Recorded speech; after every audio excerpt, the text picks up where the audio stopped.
There has been very tense and very frustrating for the humanitarian aid workers and the truck drivers there. Today, for much of the morning and part of the afternoon, the crossing was again closed. Egyptian authorities saying that they couldn't open it for security reasons because just about 500 yards across from where I am now, Israeli warplanes were once again bombing. But let's take a look at the situation and see the tensions that have been mounting there while those gates remain closed.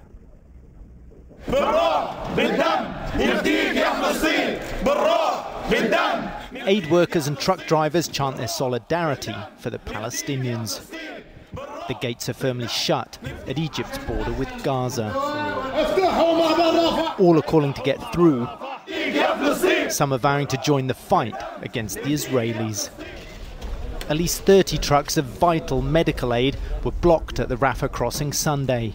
Meanwhile, just yards away in Gaza, the casualties were mounting as Israel pressed ahead with its ground assault. Well, we have angriness, let's say, and we feel very disappointed because we came here from Greece.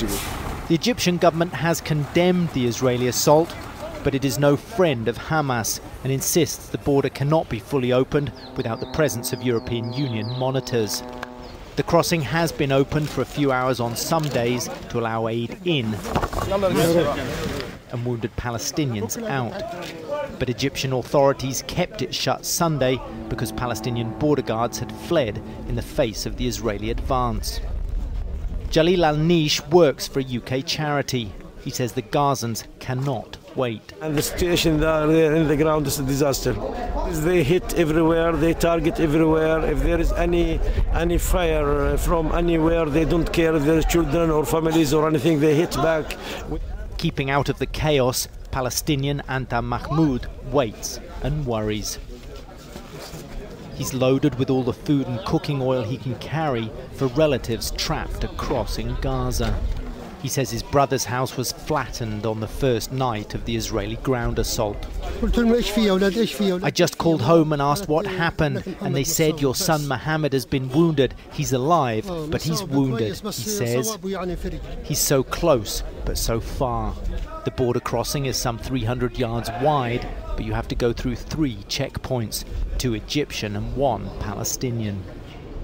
There was a little bit of good news today in the sense that towards late afternoon that border crossing opened for moments, literally for moments, to allow a handful of Palestinian wounded across. They were brought in by Palestinian ambulances, cross-loaded onto Egyptian ambulances and taken deeper into Egypt for medical treatment. But because this border crossing at Rafah is open only so sporadically, it means that there really is no way of delivering medical supplies consistently and when they're most needed, Melissa.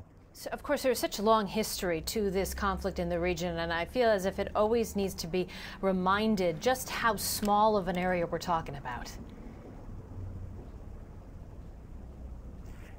Absolutely, on both points. I mean, this Gaza Strip is 6.5 miles wide for the most part, and it's 25 miles long.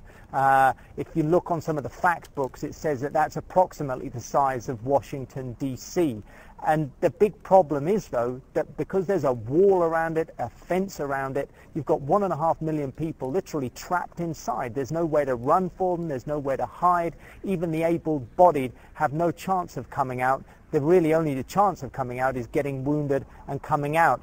As for the long history, then the Egyptians always try to remind me of that when I said, well, why aren't you opening the border crossing? And they talk about the long history of this, and they talk about the dispute between Hamas and the Fatah factions within the Palestinian camp. They also talk about the need for European Union monitors to be in place before that border can be formally and fully opened. But the point that I see as a bystander, or a journalistic bystander at least, is that there are wounded and dying a few miles away from where we are now. There's truckloads of medical aid standing there. Somebody needs to put the 2 parts of this equation together and help those people.